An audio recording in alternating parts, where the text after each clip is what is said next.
All for you, I'm down and diligent. Just know I'm down and diligent.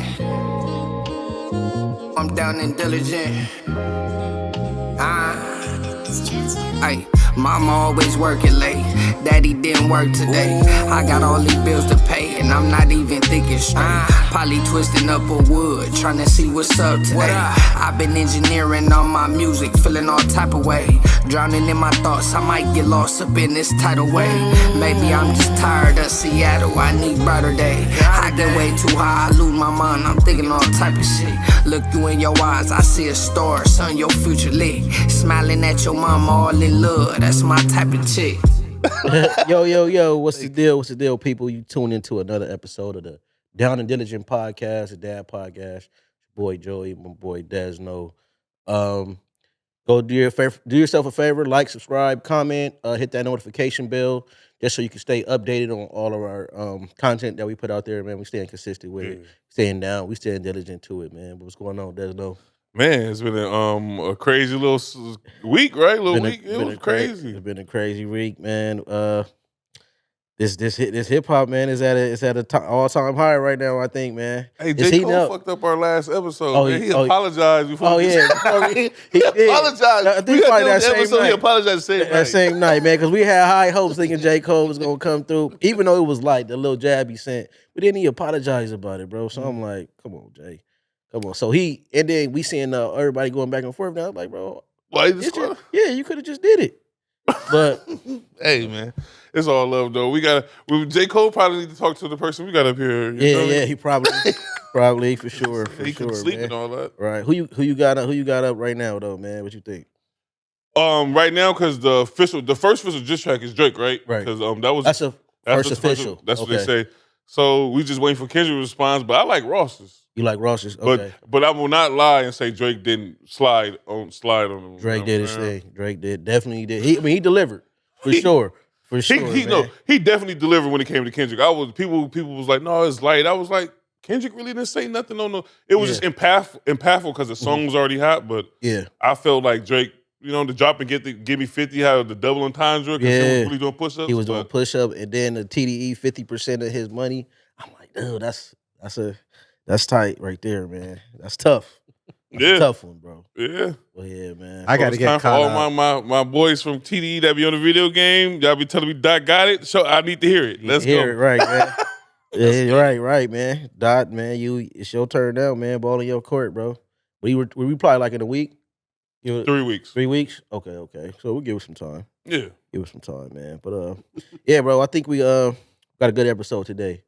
Man, we got a very, very dope individual in here today. I was able to meet her. Actually, I was probably introduced to her or I heard from her through a good friend of mine, Megan LMFT, Megan Schamberger. That's a good friend. So, and she's a therapist, right? So and she's a part of your collective, correct? Right, the Compton Wellness Collective. So, without further ado, I'd like to introduce Veronica. She's a community wellness organizer as well as a mental health therapist, and she has a lot of dope work. First of all, before you get started, just let them know where they can find you on. Well, let's give Instagram. her cheers first. Let's do this real quick. Oh yeah. Let's give her that. There we first. go. Thank you. Yeah. So there we go. Right there. Oh, that's dope. Yeah. Okay.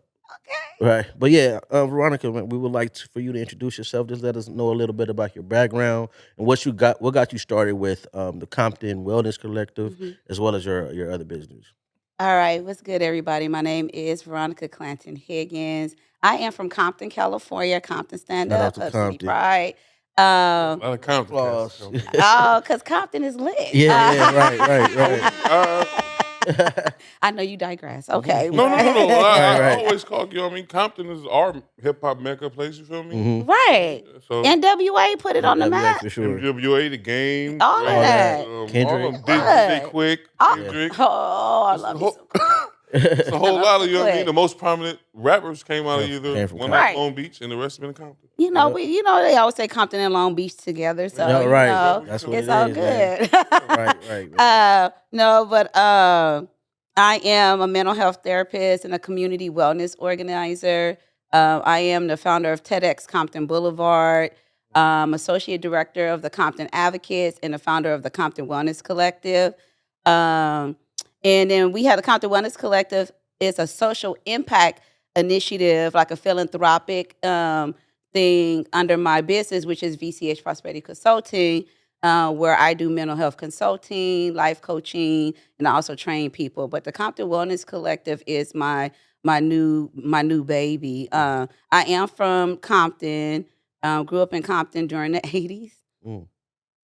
Oh, it was cracking. And I always laugh, tell people the apartment building I grew up in felt like New Jack City. Cause I'll be 47 next month. So I grew up during that height of the epidemic where I saw all the drug dealers, the individuals addicted to the drugs. We called them crackheads back then.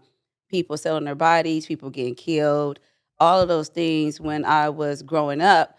And also back then, people loved to fight back then. When I used to walk to school, we would there's this group of girls that like to jump people. Oh wow. And so imagine that heightened state of like, is it gonna be me while you're trying to walk home from school? So all these different experiences. Our house got accidentally raided when we were living in Compton. I was about 12, 13. The police was we were in between two dope houses. My mom was the only person not smoking or selling.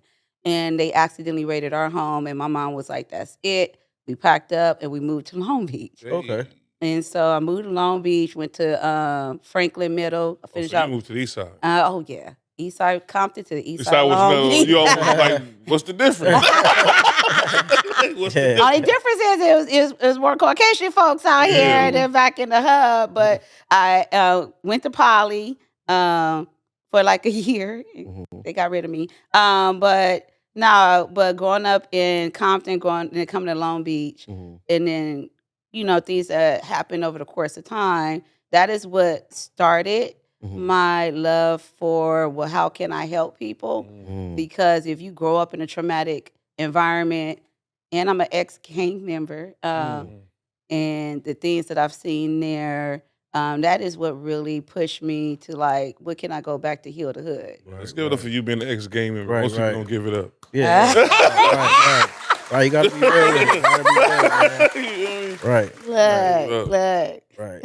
I actually myself, I got started in the mental health field as well, and I feel like that's kind of my upbringing. Even though it wasn't like harsh or really bad, it was just the environment I was in.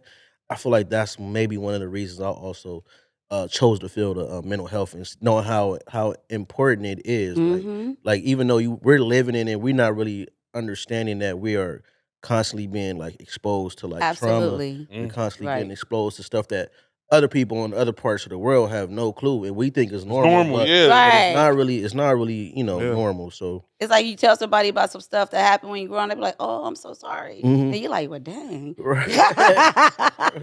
Dang, what you apologize? We grew up with grown men coming up to the school to fight us. Right. I don't even have you tell somebody now. They be like, "What?" Like, nah, seriously. Like, I was in the 10th grade. It was a dude like 32. He came up there looking for us. Man. That's how I go. Standing outside the school too, waiting. Like, okay, it wasn't. He had no kids up there or nothing. Nah, he was strictly on bullshit. Oh, you must have disrespected his hood. Nah. He was just.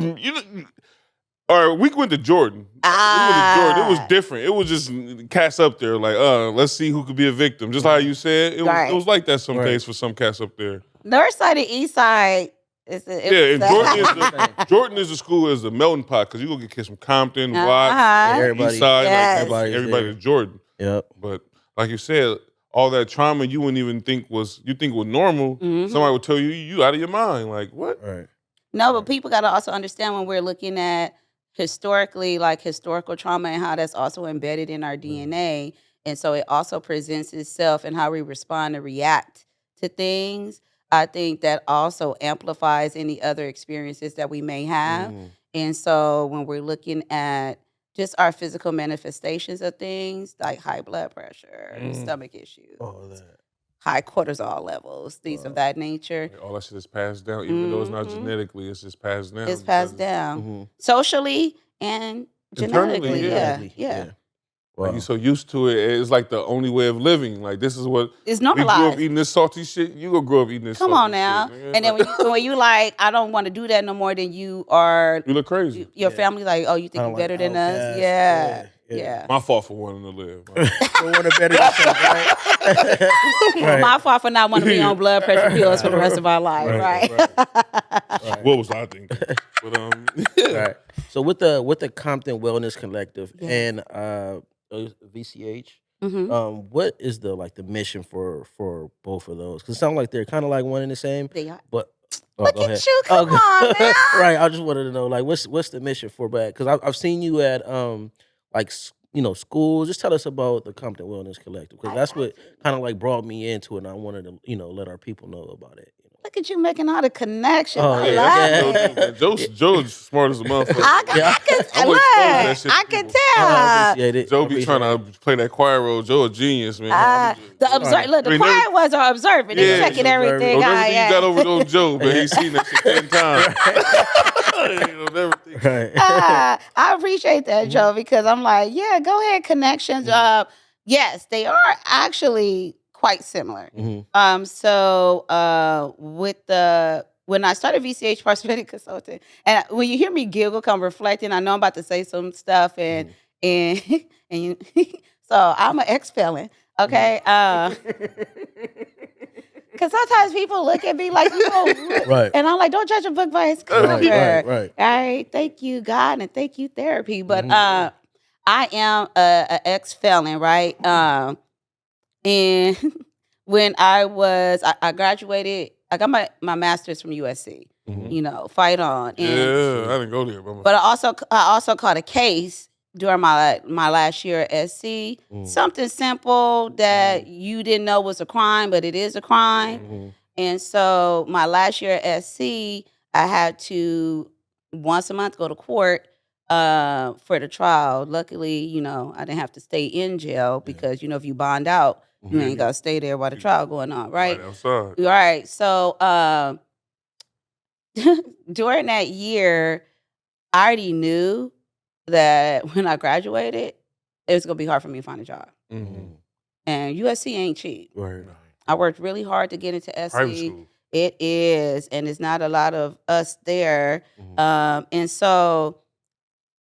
So you went to USC when we wasn't there, but we was outside. They was outside. So you went there when it was 2014. I graduated. Oh shit! So Yeah, it was recent. Recent. Okay, I thought you were talking about. No, it took me a minute to get to college now. Remember, I was doing some stuff growing up. That's what happens. Yeah, I was actually the first person from my family to graduate from high school. And then go and get the degree. So I broke some, I followed some family things, but then I also broke some of the curses, right? Because I was the first person to not have a baby as a teen. I had my first son when I was 26. Yeah. So I was breaking, but you know how we were talking about how you still do certain things that was normal? In the hood was normal for me. But I graduated in 2014, so I had to turn myself into jail in October of 2014. Yeah. And so luckily, the judge really understood things, and the judge fought for me. My lawyer said that's the first time he's seen that judge do that because it was something that I got caught up in that I didn't know I was caught up in. It's a thing. So the judge was like, "Nah, I could tell she good." So he gave me the less. He said, "But I sentence people." Yeah, that's The judge said I sentence people, so he gave me the least amount of time he could give me. So when I got out, I was like, well, I have to be on felony probation for 3 years. Right? So monthly check-in. I just doing summary. So just check in, pay my little money. But I knew nobody was going to hire me. Yeah. And I couldn't work for any job agencies because this is what people don't know. When people are like, if you were felon, you could find work, all these places hire. If you are actively on probation, people are not going to hire you because you run that risk of violating probation and going back to jail. Right. And so I was like, well, what am I going to do? I'm very skilled. I'm worked really just hard. Putting that expulsion stuff around to people to even try. People didn't even know that was that in 2020. I'm like, that wasn't when I was out. I was like, I was trying to figure it out. So long story shorter, I started VCH Prosperity Consulting. I started off doing business coaching, business consulting, but I am a therapist. So the part of me that was like, wanted to go touch the people. Right. So I started doing life coaching, which is not therapy. Life coaching and therapy are two different things, but it kept my skills sharp. So that is how VCH Prosperity Consulting came about. It came about me doing consulting, life coaching, training people on professional development and things of that nature. And so built a really great business partnerships and things of that nature. Fought the state of California so I could get my license to start practicing therapy. Oh, wow. It was a long battle. Because of the felony? Yeah. Yeah. So, and the felony was not a violent felony. Yeah, that's just, but you know how California is. Yeah. So Yeah. California, take your guard card or something where if you look like you looked at somebody wrong. Right. So I'm like, and you gotta fight. If you don't have fight in you, it's gonna be hard. So I had to fight. Yeah. Like, y'all not gonna do me like this. So I kept going back and forth. So from 2018 to 2019, I had to fight to get my registration, but I got it. Finally started doing therapy in 2020. So when a lot of people wanted to work with me, which is a good thing, right? But I was like, I can't work with everybody. No. I You wear can't. yourself thin. Right. Right. Everything. Then I got an attitude. My husband mad because I got an attitude. So, you know. I know that. I know what you mean on those, man. Like, you mad fucking, I'm just be mad too. Leave your mama alone. Leave her alone. So what I did in 2021 was I said, let me get some other people. Because my thing is, if it's seats at the table, y'all come on, we gonna eat, right? Yeah. Right. And so I said, I'm getting this money. I'm getting these. Let me bring other people in. And so I started the Compton Wellness Collective. And I intentionally made sure everybody part of the collective was from Compton. And so I reached out to a few people, including Megan, our girl Megan, reached out to them and they were like, yeah, let's do it. And so we started in 2021 and we've been rocking with each other ever since. And we've done programming for Best Buy. Wow. We've done the Black Men, Black Women's Day of Wellness. We've done workshops at local high schools. And so we just been doing our thing. So I made it a philanthropic arm because who wants to do this 5013C stuff? Right. Not me. So I made it a social impact initiative I don't even know what that is. under VCH. What social- social impact? 5-5. That's Nonprofit. Nonprofit. But I'm not afraid to admit when I don't know shit. I need to know. we said it was a social initiative. Impact initiative. Okay. So yeah. Is that where you already get funding, or how does that? What is So because it's a social impact initiative and it's under my business, I can get grants and funding for the initiative, right? Okay. So I don't have to be a nonprofit, Okay. but I can still get funded like a nonprofit. Gotcha. And so for the nonprofit money, we got a fiscal sponsor. Okay. And so a fiscal sponsor is someone who's already a nonprofit, like a foundation, and they allow you to use their organization as the pass-through for the money. Wow.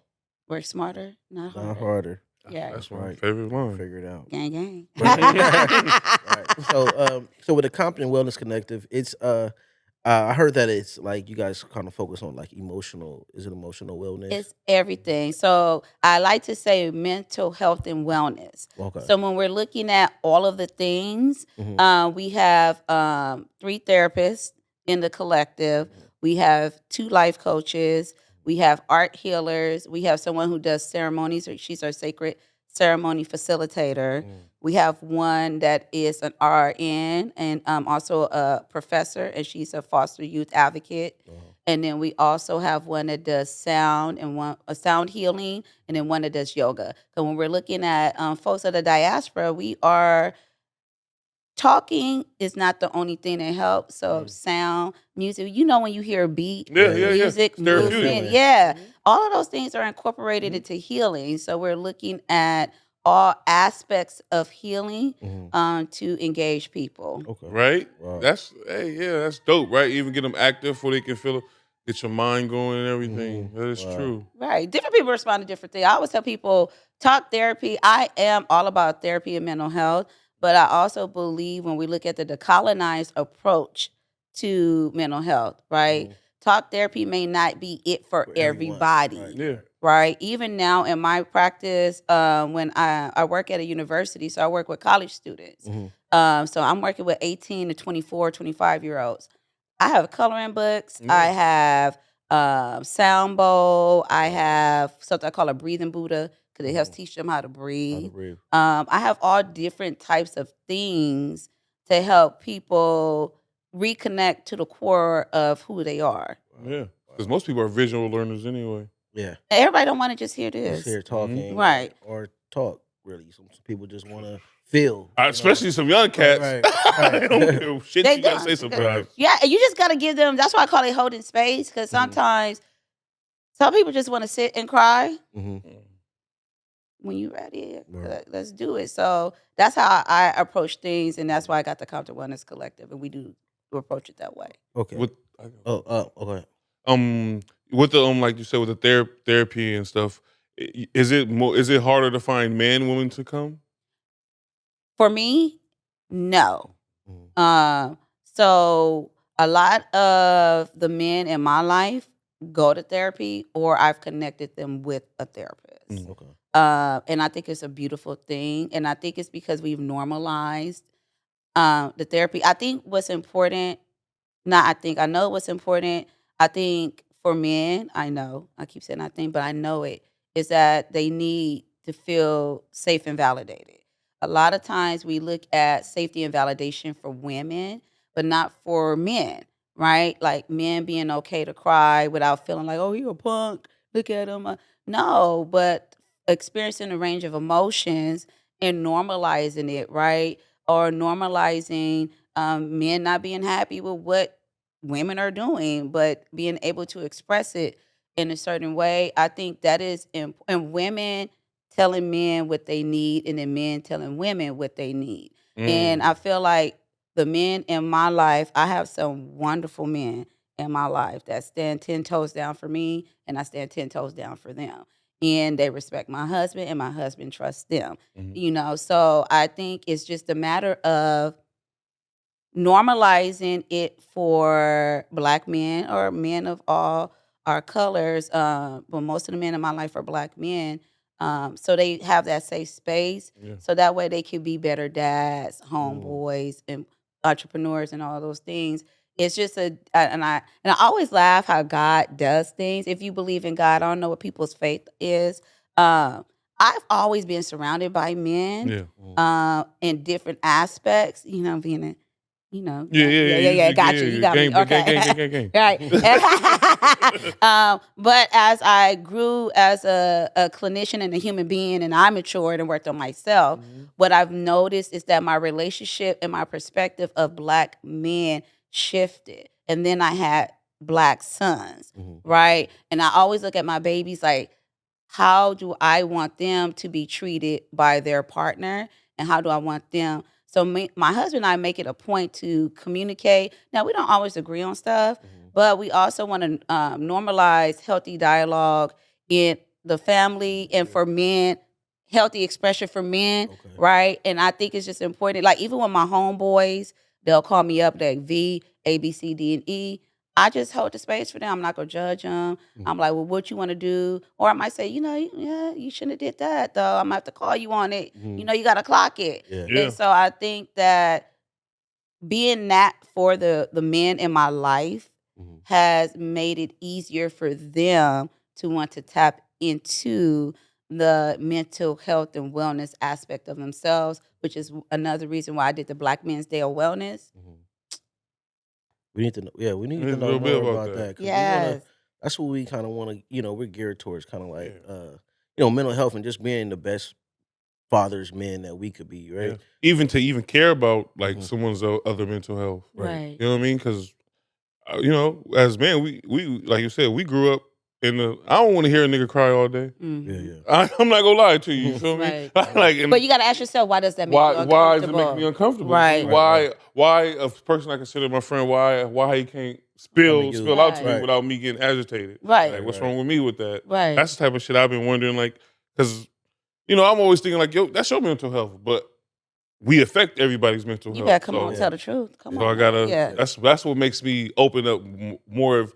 of my get out the whole little nonchalant. I could care less about how the fuck you feel and being like, maybe I shouldn't have said that. Like, or maybe I shouldn't have, I could have came about that like a different way. Look at you being all self-reflective and shit. That's my boy, man. I'm learning a lot about myself. You know, I can be a self-centered mother. You know what I mean? Self-centered person and not care what's going on if it's not pertaining to me, and that can be drastic on my behalf because it'll fuck other people up because I'm just moving vicariously around, not caring about only my well-being. Right. But it might also be a protective factor. For sure. Yeah. That's always it definitely is a me versus everybody type of mentality, or me only having me to look out for before, you know what I mean? Like, and it's all I don't know where I get it from because I fucking got a mom, a dad, everything, but that doesn't negate that there may. I always tell people having two parents in a home. No, I didn't have two parents in the home. Right. I had my mom and my dad. I had a stepdad too. Okay. You feel me? So, but that doesn't negate that you may have got some messaging while you were younger that your feelings were not validated. And what happens, you know how some people like kids are supposed to be seen and not heard, or do as I say, not as I do. Like, really? I mimic behavior. How am I supposed to not do what you do? And so what happens is when we're looking at people's love language, your love language is essentially sometimes what you did not get as a child. So let's say you love to be told that you're doing a great job, or look at you looking good today, or things of that nature. That is probably because you did not receive that type of love and validation verbally as a child. So as you got older, you kind of sought that out. So when I always talk about people with validation in their what happens when you're younger, right?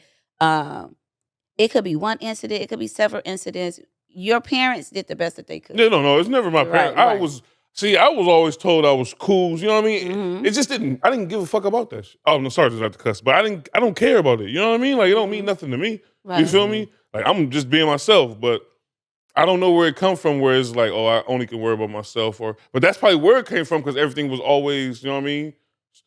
In my family, I probably was the youngest until I was probably like 8. Okay. On my mother's side, so it was always Desmond. You feel me? So every time when shit come around, it'd be like attention. It's kind of like, get away, like you know what I mean? Like, I don't really care for it. Right. Like for 2 years straight, I wore this for 2 years straight. When we was wearing masks, I loved it. Like, you know, like, I don't even post pictures of myself on Instagram. Pictures of somebody else, and it ain't like that. It's just like. Sometimes too much attention is kind of weird to me. Like, it makes you uncomfortable. Yeah. Okay. And then I kind of get it a lot too. I get a kind of attention. That's why I stay to myself though. But it's like, okay, whatever makes you comfortable. Looks like we're in a Des therapy session. Right. Well, no, let it out, Des. Let it out. I get it. Look, Solomon, I dig it. I dig it because sometimes things happen and subconsciously we may not be able to pinpoint when it happened. Yeah. But even with my clients, I'm like, does it matter the why? Or do you want to focus on how? How do I fix it? How do I manage it? How do I navigate it? Right? Some people want to focus on the why. Cool. Let's just do that. Let's go back. Let's look at your childhood. Let's look at something that may have occurred that planted this seed. So now this is what's growing in you, right? And some people, they like, no, I just want to fix it. So I always try to meet people where they are. But, you know, a lot of time when I see individuals who wear hoods on their head or they, you know, I always go, you know, they don't want to be seen or they don't want people to talk to them, or maybe it just makes them uncomfortable. And you respect it. So I always wait for them to lead with the conversation and see where they are, and then I go from there. Yeah, that probably is true with me because I'm perfectly fine without speaking. Like,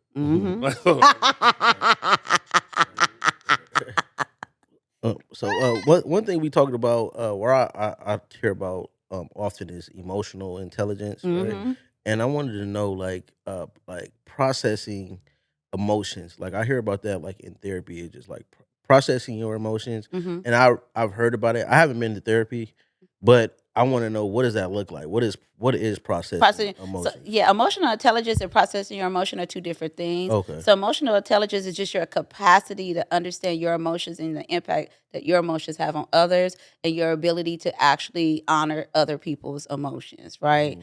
It's like empathy, but times 10, right?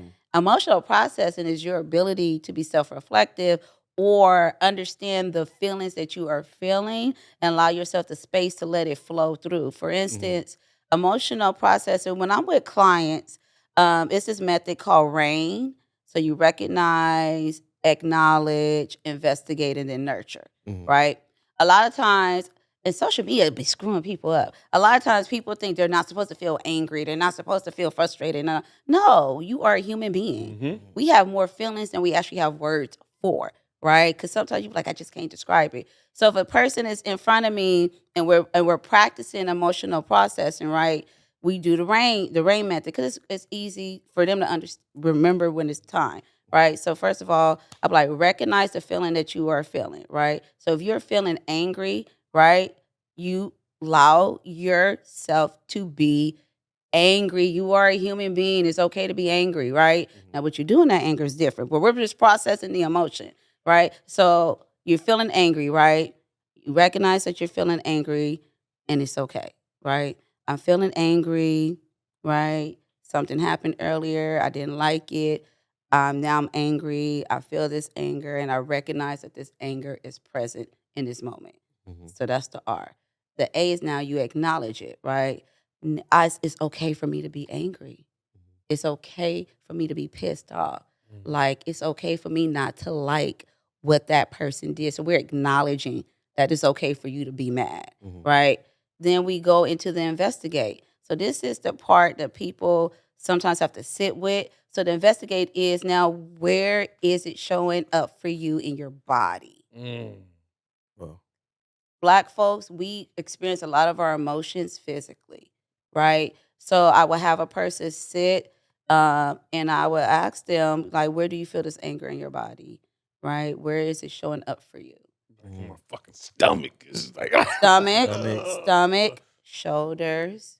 People might say my head I have this vein right here, it's just right. My fingers are tingling, right? So where is it showing up for you? And sit with that. Allow, because now you're starting to attune yourself to how your body experiences emotion. So next time you know that if your head starts throbbing or your stomach starts tingling, oh, I'm angry, but I haven't recognized that I was angry, but I'm angry, because our body will let us know before we actually connect. And so I have them investigated in their body, and then afterwards we do the nurture. So the nurture is self-compassion, basically. It's okay to be angry. I'm okay. I'm angry. It's okay that I was angry. I am a human being. This is a human experience. I allow myself the space just to experience this emotion.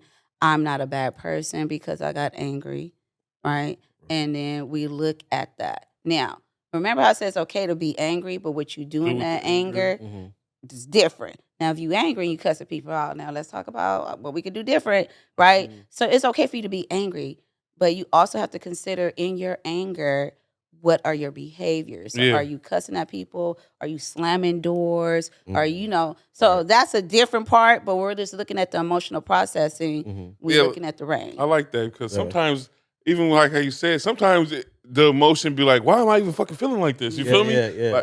Like, you know what I mean? Because as most of us men, we can't even feel certain type of ways, and you know what I mean. And it gets so embedded that we'll feel it's weird. Like, why am I so angry about this? And be like, it made you angry. Like, you got upset. You're upset. So it's okay. Right.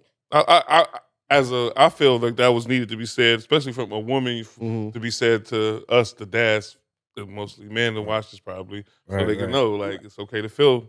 It's okay to feel emotions. It's okay to feel anger. But we want to look at, over a period of time, what is the anger? Because sometimes depression could be externalized as anger and irritability. And so you always want to, if you notice that it's just coming up a lot for you, then we're like, okay, let's get to, is this a thing? Yeah. Or is there a situation? Or is there a person that can be causing this for me? When I say, is this a thing, I'm like, is this a mental health concern that I probably need to go get some help with?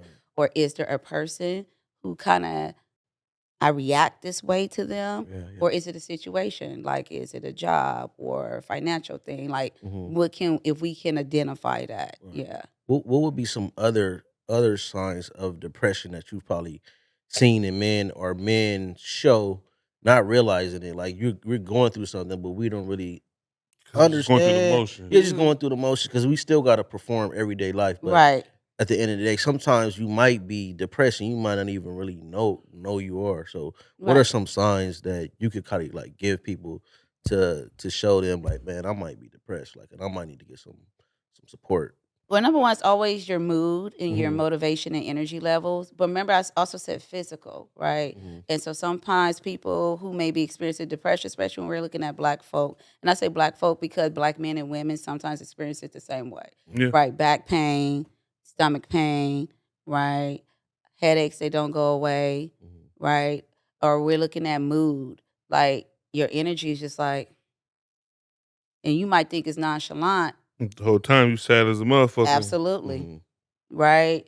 Or you're like disassociating for long periods of time. Like you might sit in a room by yourself, or you might just on a video game, you playing it, but you're not playing it.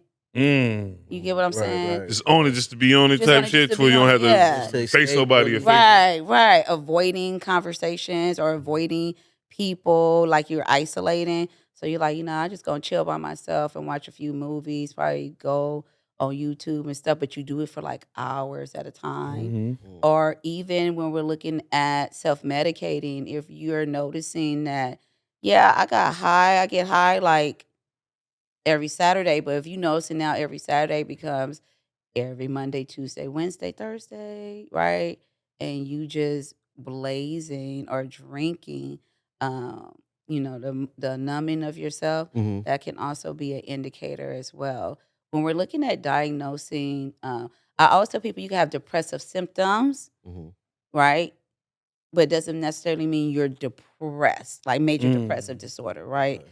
Okay. So the reason I share that with people is because sometimes when you're a therapist, we have to do this thing with the DSM-5 where you have to have people meet criteria, right? Yeah. So it's like, when did it start? Like duration, frequency, intensity. So you have to meet a certain number of things for it to be diagnosed as major depression, which is the big depression, or even a persistent depressive disorder, which is like a milder form of Mhm. depression. So you have to meet it, right? And then some people might have the symptoms for a period, like maybe a couple of weeks, because maybe they're sad or have low motivation, but it could be because something may have happened or they're overwhelmed and things of that nature. So this is why I always say go to, if you feel like you feel like it's impacting your ability to function. Mhm. This is when I say go get professional help. Okay.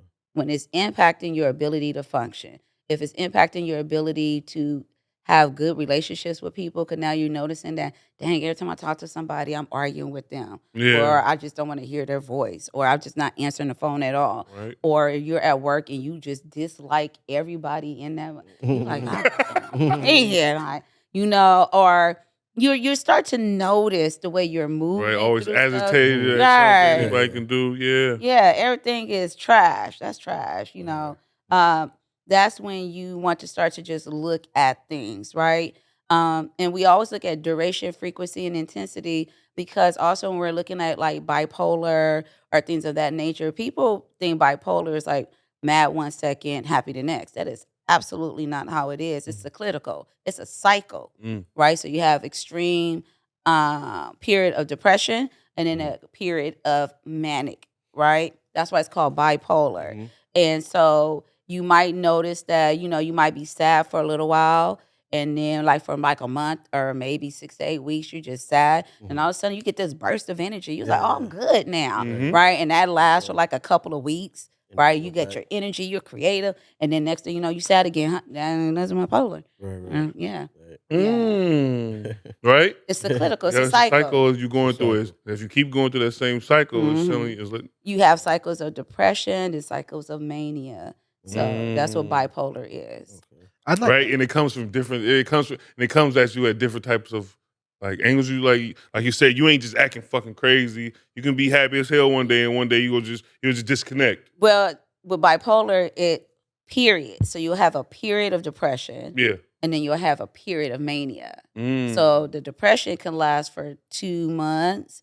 And then you might have this week or two where you just feel like you're just You're on top of the world. Yeah. And then you go back into a depressive cycle. And I want to add something to that whole thing of like depression. I'll tell you from personal experience, what I find is when I get through this cycle when I'm not feeling well, you don't really notice it because you're always so busy doing all kinds of different things. But then I will find that the things that I use to escape reality, I'm doing a lot more often. Absolutely. So like if I'm into my science fiction audiobooks more, or I'm watching some TV show more, or sometimes I like eat dessert. Like if I'm normally doing it twice a week, now I'm eating it 4 times. Absolutely. Because I'm just looking for that one thing that makes me feel good. Absolutely. Because I feel like there's nothing else that's going to make me feel good for the next 2 weeks or 3 weeks. And so I'm trying to find and manufacture areas of happiness artificially, and that's when I know that I'm going through something, and that's where I need to sort of step out of it and look at my situation a different way. And I thank you for sharing that, because when we're looking at, and that's when we're saying the numbing. So remember how I gave the example of the marijuana or the drinking? It becomes, like That you might be said. with the marijuana. But then I'm glad never you mentioned tried the that, desserts. but yeah. Desserts. Desserts are my thing. Because they give you a serotonin boost. That sugar. Yeah. Yes. And so that's why a lot of people who are depressed gain weight. They're craving heavy carb foods because it gives them that, right? But then they have to keep going back. So now you didn't eat like 3 packs of donuts. And now, right? So yeah. Thank you for sharing that. Yeah, no problem. I also wanted to go back to something when you were talking about when you're going through the steps of anger, you're saying having compassion for yourself. Yes, self-compassion. Right? Self-compassion. I that's not a small thing. Yes. That is not a small thing because number one, I think especially with men, you have to give yourself space to even feel that way because there is a very thin perceived line between self-compassion and feeling sorry for yourself. And we look at feeling sorry for yourself as like something that you can't do. That's something that's considered something, that punk ass bitches do, Yeah, you better go pay the fool, nigga. Right. Exactly. Yes. Yeah, so that's what I was thinking that's a very strong thing. We can't skip over that. That ability to say, look, it's okay for me to do that. And I always feel like, if I get in this mode where I'm feeling sad, I'll give myself that time to be like, oh shit, my whole world is crumbling down because you have to let your body go through that whole exercise and then come out of it. So I think that's really important that people realize that self-compassion part is a really important component. And self-compassion is actually the foundation of a lot of the work that I do with people because of that reason. Because if you can, when I teach people self-compassion, it gives them the capacity to do all the other skills. Right. So self-compassion is basically the grace you would give to yourself to make the mistakes, right? To be nice to yourself, right? It's just like you're allowing yourself the space to be and make mistakes, but not beating yourself up about it, right? So let's say when you beat yourself up about it, that's like feeling sorry for yourself. Like, oh, I'm stupid. I didn't do this, blah, blah, blah. But when you're compassionate, you're like, you know what? I effed up, right? Let me figure out a way not to do it again. And, I'm a human being. Let me push through, right? It's like this internal dialogue. And I use that with clients because if they have compassion for themselves, it gives them the space to make mistakes when they're practicing skills, right? Like the behavior activation skills that I work with when we're teaching the skills to manage your symptoms. If you have the self-compassion, you're going to keep practicing the skills because you're not going to beat yourself up because it didn't work the first time. So, yeah. I see where you're going with that. I swear. It's like it's like instead of being like, man, if I would have did this and did that, being like, man, I made a mistake. Fuck it. Let's keep going. Yeah, right. like You're not sitting in it. You're like, it is what it is. It happened. Let me go. Yeah, Right. I like that. I'm gonna build with that. I like that. Right. I was reading one of your posts. One of your posts really resonated with me, right? You was like, basically on the same topic. You was like, don't feel obligated to give more than you're able to kind of offer, right? So right. I looked at that, man, because I was my pops recently passed, and I used to be I used to try to figure out like I know life goes on, right? And you still got daily tasks to do, but I'm like little stuff that I normally could do. I'm like, I can't even get this. I don't want to do this shit. I can't do this shit. But now I'm feeling like, bro, you just wasted a day. Like you wasting time. Right. So now you But feel sorry for yourself. now Right. I'm feeling now I'm feeling sorry. Like, man, but you said like if you could only give like 50% for this day, give 50%. Right. I If you love could get that. 25, 75% this day, get 75% and be okay with it because you Okay. still processing.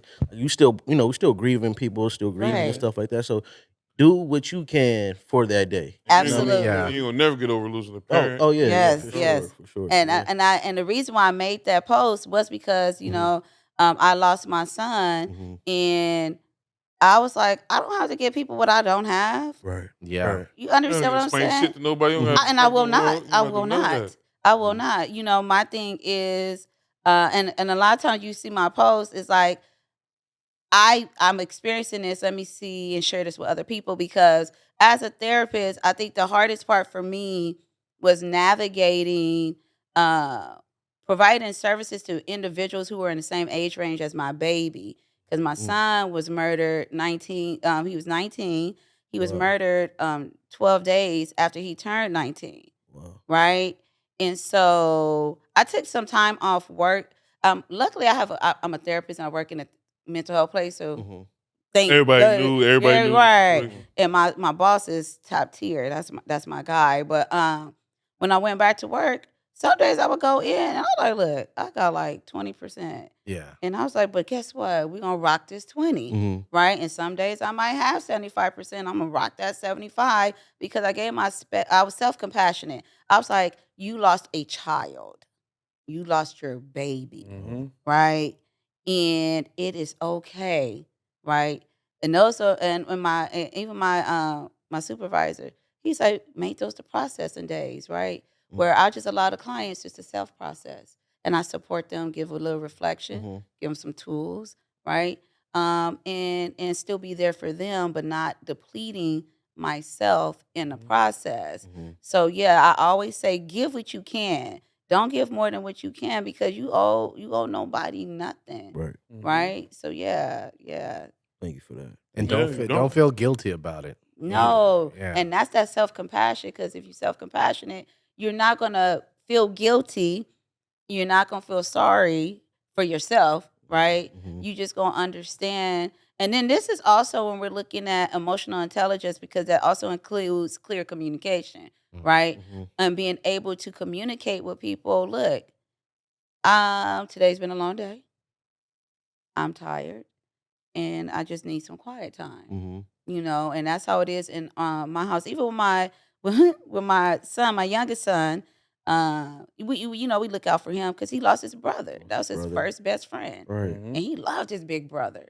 Yeah. And so, allowing him space to grieve in a way that felt comfortable for him, right, and not, oh, you got an attitude. That boy lost his brother, right? And my son, know I'm a ride for him. If he didn't feel like going to school some days, he didn't have to go to school. So it's just like looking at that. So I'm teaching him it's okay to experience the emotions that you experience and not feel that you need to perform for people. Right. And I feel like that was another reason why I think the Compton Wellness Collective is so needed in Compton because of all the heartache and all the pain that people's families have been through. Like black and brown families have been going through for years. decades. Yeah. For decades. And Compton, we need fucking projects. Some motherfuckers is urban suburbans, man. Yes. People, families for years and years of trauma. Right. It's just trauma, and then people need that assistance, that help. So I think you're doing it's a God's work for support. sure. And just for you to even you personally to experience that and to have to go through that. I mean, I know you probably went through like a range of emotions, like with anger and all that stuff. Well, I would think for me, me trying to give back to my city, but my son losing my son to the city that we love so much. And I feel like the city probably but you still gave back. You still want to give back. So Right. I applaud you. Hats off for that. Even when I did not have a funeral for my son, right? Because we're not mourning. We're celebrating the time we had with him, right? And even at his memorial, I said the same Compton streets that I marched in are the streets that took my baby. And my husband's a teacher. He's been teaching in Compton since 2005. And so my son went to Centennial, which is the school my husband teaches at, because my baby's a musician. Mm-hmm. Oh, play the guitar, play the I seen piano. some of his Oh, he's a videos. rap and play the I guitar, seen right? that. And so we let him go to Centennial so he could be with his dad, but he was also in the music, Mr. C there. Mm-hmm. Shout out Mr. C. But for my husband, and this is when we go back to dads, right? My husband lost a son, right? Mm-hmm. And I used to tell my husband, don't worry about me. I want you to also have your space. And so when we're looking at, my son was murdered by Centennial. Mm. My husband had to drive that way. He almost didn't want to go back to work. Wow. Because how you going to drive down the Same street every streets. day that Yeah. your baby got killed on? Wow. And when we found out that my son passed away, and the police came that night, and I never that night it feels like a cloud, but the thing that broke my heart was to hear my husband crying in the bathroom Mm. when he called my mother-in-law, and I heard him scream, "They took my baby." Wow. And and it's just allowing him to grieve. 'Cause a lot of times people, when you're grieving, people always focus on the mom. Mm-hmm. Like, oh, you lost your son. My husband lost a son too. Mm-hmm. My son lost his brother. Right. They are sad too. Yeah. That's how it is, though. They feel because he came out of you, like, no, we feel that same pain too. Yeah. He came out of me too. What you talking about? Like, real talk. That's true. And I think that's why I also always want to highlight that fathers, men, they grieve too. Yeah. And it's just important to highlight. If you knew Xavier was well loved, right? Compton, we loved Xavier. He was a little, we loved him. So I told my mom, I said, I've never seen so many men cry until we lost Xavier. Because everybody loved him. And then people love me and my husband, but and I was like, and it's beautiful. And I thought it was beautiful for them to be able to have the space to, when they see me, they would cry, or the homeboys, if I was crying, they'd be there for me, or even in their hood way. We ain't pulling up on nobody. We good. But I know that's a love language. Right, Like, right. we want to help you. So the hood gonna do what the hood gonna do. But we didn't have to do anything. And I never forget, one day I walked out my house. We've been living in our community that we live in. We've been living there since like 2008. We bought our house about 2008, 2009. So everybody knows my baby. And so we I went. used to live by Centennial too. See, and we live over there off of my husband. We don't live by Centennial. We live nearby. So we're over in the swamp. So we live over there. So you live on Compton Yeah. Boulevard. Okay. And so I'll never forget, I walked out the house one day, and one of the dudes in his car, he pulled up, and he looked at me, he went like that, and I went like that, and he poured some liquor out the window. Oh wow. Oh wow. And I was like, and he drove off. I ain't never really spoke to this dude Yeah, before, but yeah. everybody knew in the community. And in the hood, that's a sign of That's respect. love. Yeah. Yeah, and I never forget that, because I just got in the car and smiled. I said, Mhm. I love how we do things. Right, Yeah. Yeah. So yeah, it's just how you manage your grief. I always tell people, I didn't feel angry when my baby was murdered, right? The spiritual part of me is like, he completed his assignment. Mm. Xavier completed his assignment. And Xavier was suffering from bipolar disorder. And I was like, you know what, God? His manic episodes was getting way out of control. We had to hospitalize him twice. Okay. Black boy, Compton, mania. That is not a good mix. Yeah, not at all. Yeah. Not at all. And my baby would not survive jail. He's a little dude, Mhm. right? And so I find peace in that my baby completed his assignment. He touched lives, right? And so that helps me with my grief. And I don't know if you ever go on my page and you look at me talk about grief, I talk about the CELA model of grief. So the Compton Wellness Collective, we started every year now to do a community grief event. So we did it, we do it in December, because right after the holidays, we noticed that people are grieving the most, right? And so when we're looking at the CELA model of grief, it doesn't look at those 5 or 7 stages of grief. What it looks at is the 5 states of grief, like, reflection, right, acceptance, and then, like action. So it looks like when you first find out somebody was transitioned, it's like you kind of sit with that grief Mm-hmm. and you recognize it. You might cry. We call it radical mourning. You cry, you do all these different things, right? And then you go to this next state of, they were good people, Yeah. you So think of know, all the good things. yeah. And then you do action. Mm. So then the action is, what do we do now? Like post-traumatic growth. What do you do now? And I tell people I'm in that action stage. We Okay. do the community grief workshops, Mm. right? Mm. I talk about Xavier's legacy to normalize grief and what it looks like for us in the community. I started a scholarship in his name for students in Compton for music and in art. We gave out 2 scholarships. It was our first time doing it last year at our TEDx event. Okay. So during our TEDx, this is how well loved my son is, because it's not past tense. He's still loved.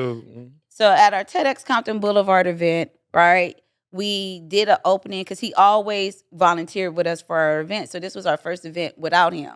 And so at our TEDx Compton Boulevard event last year, we did a remembrance section, right? TEDx Compton Boulevard Remembrance. So we did a little montage of him at all the TEDx Compton Boulevard events and stuff. Every time I volunteer somewhere, I'm like, come on, Xavier, you coming with me. And he would come with me everywhere. So that's how people knew me and him through the city, right? And so what we did was put his cap and gown on the stage, right?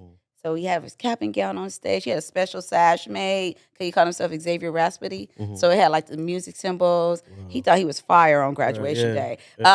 And had his little medallion that they gave him at Centennial when they graduated.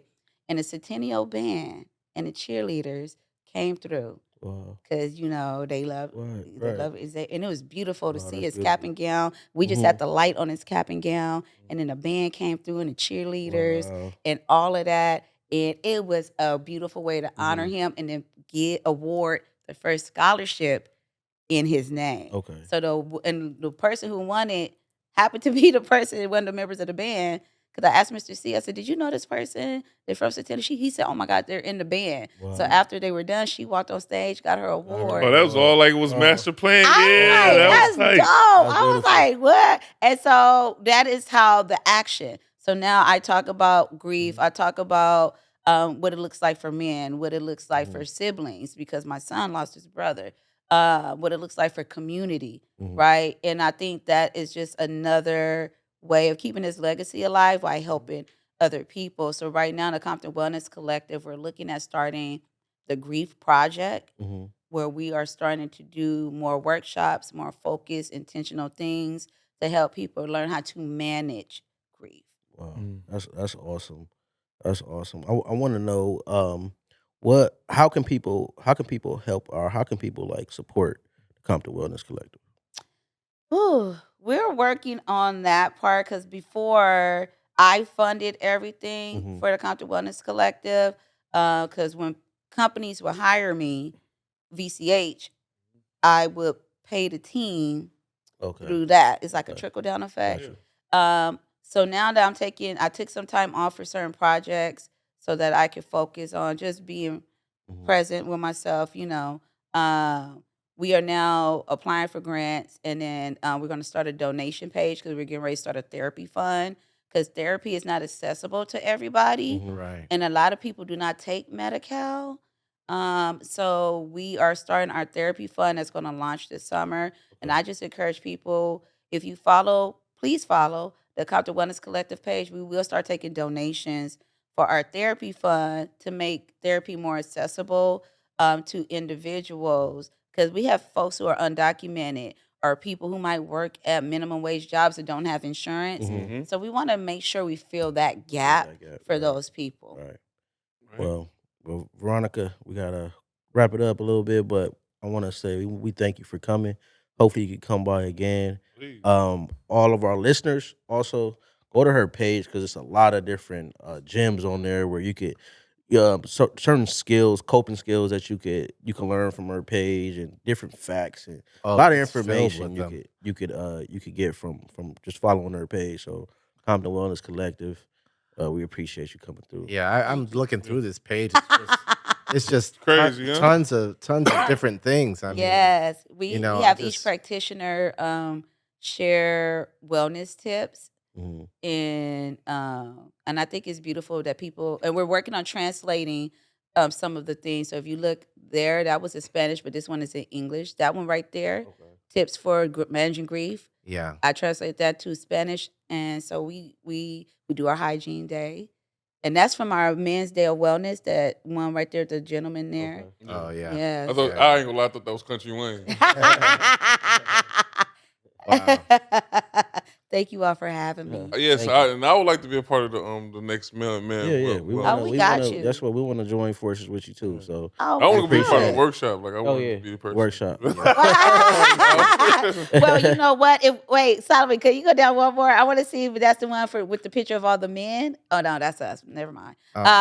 But we had one picture of all the men together. They just smiling. Oh yeah. So we had them. They got massages. They got a sound bowl. Okay. Meditation. I'm with it. The men was loving it. Right. All right. That podcast. Like, subscribe, Like, please. subscribe, comment. We out. Woo! That was a good one.